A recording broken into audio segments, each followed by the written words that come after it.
సమయం అనేది ప్రతి ఒక్కరి జీవితంలో అత్యంత విలువైంది. ధనవంతుడికైనా, పేదవారికి అయినా సమయం ఒకటే. ఒక్కసారి గడిచిపోతే తిరిగి రానిది సమయమే. అందుకే ప్రతి క్షణాన్ని సద్వినియోగం చేసుకోవాలని అంటుంటారు. ప్రస్తుతం మనం రోజుకి 24 గంటల చొప్పున సమయాన్ని లెక్కిస్తున్నాం.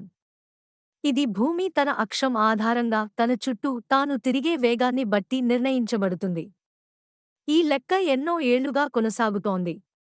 అయితే ఇప్పుడు అదే లెక్క మారబోతుందని శాస్త్రవేత్తలు హెచ్చరిస్తున్నారు. భూమి తన చుట్టూ తాను తిరిగే వేగం క్రమంగా మందగిస్తోందని తాజా పరిశోధనలు స్పష్టం చేస్తున్నాయి. జర్మనీ, అమెరికా విశ్వవిద్యాలయాల పరిశోధకుల అధ్యయనం ప్రకారం భూమి భ్రమణ వేగం ఇలాగే మందగిస్తూ పోతే భవిష్యత్తులో ఒక రోజు 25 గంటలు అయ్యే అవకాశం ఉంది. ఇది ఒక కీలకమైన మార్పు. ఈ మార్పునకు ప్రధాన కారణం భూమికి సహజ ఉపగ్రహమైన చంద్రుడు. ప్రతి సంవత్సరం చంద్రుడు సుమారు 3.8 సెంటీమీటర్ల దూరం భూమి నుంచి వెనక్కి వెళ్తున్నాడు. చంద్రుడు దూరంగా వెళ్లడం వల్ల భూమి చంద్రుల మధ్య గురుత్వాకర్షణ శక్తిలో మార్పులు వస్తున్నాయి. ఇది సముద్రాలపై ప్రభావం చూపి అలల ద్వారా భూమి తిరిగే వేగాన్ని తగ్గిస్తోంది.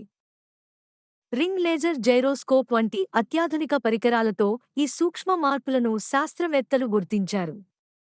ఈ పరిశోధనలు భూమి భ్రమణ వేగం తగ్గుతున్న విషయాన్ని నిర్ధారించాయి. ఒకరోజు 25 గంటలుగా మారడానికి సుమారు 20 కోట్ల సంవత్సరాలు పట్టవచ్చని అంచనా. ఒకవేళ ఇది జరిగితే భవిష్యత్ తరాలపై దీని ప్రభావం ఉంటుంది.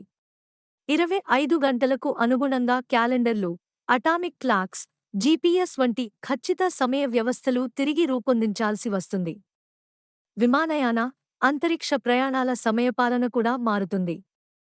అంతేకాకుండా విద్యార్థులు, ఉద్యోగులు, ఫ్యాక్టరీల పనివేళలు మారతాయి. నిద్ర, జీవక్రియలు, జీవవైవిధ్యం వంటి అంశాలపైన దీర్ఘకాలికంగా ఈ ప్రభావం పడే అవకాశం ఉంది. కాలగణనలో ఇది ఒక పెద్ద మార్పు.